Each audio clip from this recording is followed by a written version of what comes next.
All right, we want to bring you this stunning announcement from the world of professional golf. Today, the PGA Tour and the Saudi-backed LIV Golf League say they've agreed to merge. The two sides have clashed for months, but will now consent to end all pending litigation. Both leagues and the PGA European Tour say they will form a new commercial entity. LIV Golf was formed by the Saudi-backed public investment fund controlled by the Saudi Crown Prince. It succeeded in attracting several big names, including, as you might remember, 3-time Master winner Phil Mickelson.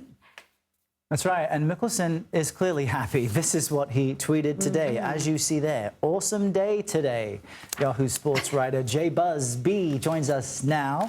And Jay, this seemingly came out of nowhere. When I saw the news alerts, I was pretty stunned. What did you make of this news, and what do you think is the motivation for both leagues? Just not wanting to fight this out in the courts and just play the game at the end of the day? There's so much going on in this. I mean, it wasn't just stunning to you. It wasn't just stunning to me. It was stunning to the players. Colin Morikawa, 2-time major winner, said he found out on Twitter. I mean, the players were absolutely gobsmacked by this. They were stunned. Apparently, only a very few people knew that this was even happening, knew that it was a possibility. We still are trying to figure out the ramifications of this. But as for why it happened, it's obvious. LIV was struggling from a financial perspective. They were also facing lawsuits in which they would have to unveil some of their financial backing and their financial structures. The PGA was facing a Department of Justice investigation into alleged anti-competitive practices involving LIV. Everybody had a great deal to lose here if they stayed apart, so they made the decision to stick together, apparently. All right, so I guess the big question is, how do the fans win? The fans win because all of the big players are now playing again, or will be eventually, once this shakes itself out, probably in 2024.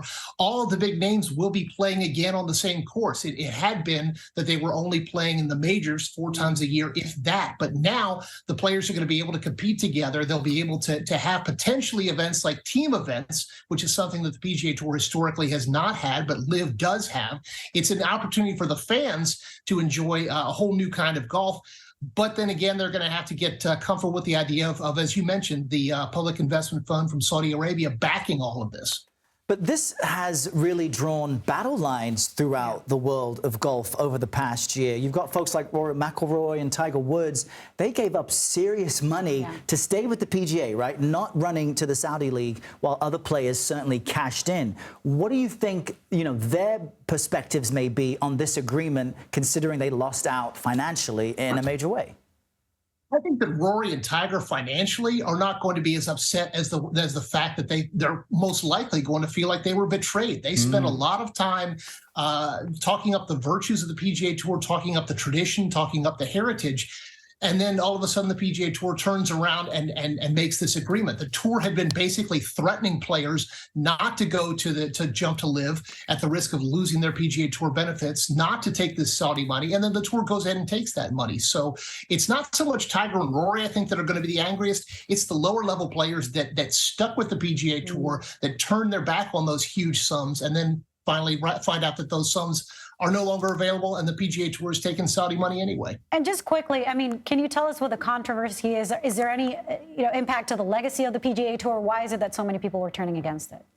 Well, I think that the legacy of the PGA Tour is definitely at stake here, because the Tour had taken such a strong stand against Saudi money, and now Saudi money is going to be backing this entire new venture. The PGA Tour, basically, it appears, has been speaking out of both sides of its mouth in speaking one thing and then taking a different kind of action. Fascinating. Jay Busbee, thank you. Thank you, Jay. Thank you.